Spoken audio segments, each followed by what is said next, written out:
Николай Иванович Ежов. По мне, личность неприятная. Странный человек, который, не имея никакого образования, сам он писал неоконченное нише, смог стать наркомом внутренних дел.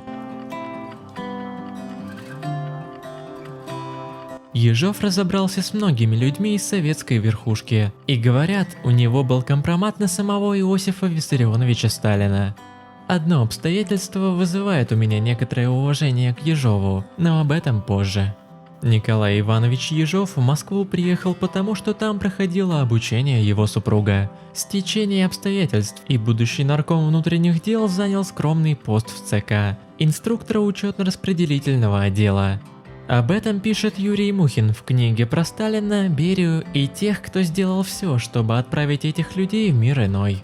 10 лет хватило Ежову, чтобы стать наркомом внутренних дел. Кто сейчас может стать за 10 лет с нуля каким-нибудь министром? Тем более министром внутренних дел. Очевидно, что Николай Иванович Ежов хорошо работал. Вопрос, в каком направлении?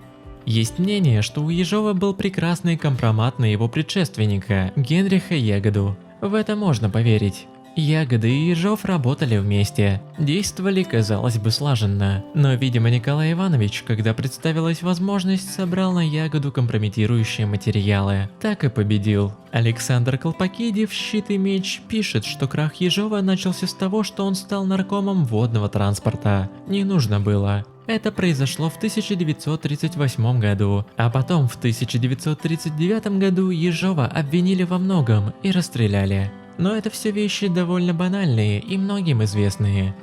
Интереснее то, что нашли в ходе обыска в квартире Николая Ивановича. Василий Сойма, историк, полковник запасов ФСБ, пишет в книге «Запрещенный Сталин» подробно про это дело, а ссылается на габистов Шепелова и Панюшкина. Нашлось у Ежова следующее: пули, использовавшиеся во время расстрела Каменева и Зиновьева. Оружие, бутылки с хлебной водой, закупоренные и початые. 100 экземпляров запрещенной литературы. Рукописи. Среди бумаг Ежова был якобы и компромат на самого Сталина. Этой точки зрения придерживается Леонид Наумов в «Сталин и НКВД». Вообще, есть версия, что у Ежова был компромат на всех. Почти, кроме Молотова и Кагановича. Был ли компромат или нет, однозначно утверждать никто не возьмется, но есть информация, что некая папочка была. Александр Островский в книге «Кто стоял за спиной Сталина» указывает, что с Ежовым определенной информацией поделился некий грузин, который пропал в лагерях. В общем-то, что касается компромата на Сталина, то всегда говорят об одной вещи – о сотрудничестве с царской охранкой. В этом, в частности, обвинял Иосифа Виссарионовича меньшевик Ной Жордания. Он вспоминал про Степана Шаумяна. Того арестовали в Тифлисе в свое время. При этом о месте нахождения Шаумяна знал только Иосиф Джугашвили. Ежов принял информацию к сведению и отложил до поры до времени. Вообще, вопрос сотрудничества Сталина с охранкой нужно разбирать отдельно. Если и было такое неприятное пятно в биографии Иосифа Виссарионовича, то потом он показал, что до конца верен стране и части народа. И про себя, конечно, не забыл. Ежову не представилось момента воспользоваться компроматом. Не мог же он просто взять и предъявить документы где-нибудь на очередном съезде. Сталин бы выстоял. Иосиф Виссарионович, видимо, прознал о планах Ежова, о компромате, сыграл на опережение.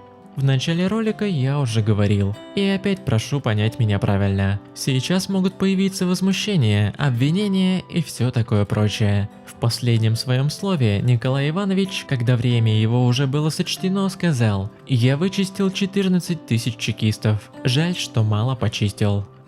При условии, что Ежов вычистил тех, кого нужно было вычистить, а в этом могут быть сомнения, я поддерживаю его позицию. Каждый человек на государственной службе должен работать на благо государства и народа, а не просто устраивать свою личную жизнь, покупать недвижимость за границей и так далее. Сталин победил. Он своевременно и очень быстро разбирался со своими врагами. В этом у него был талант. Если вам понравилось, не забудьте поставить лайк, подписаться на канал Загадки Истории и нажать на колокольчик, чтобы не пропустить новые видео.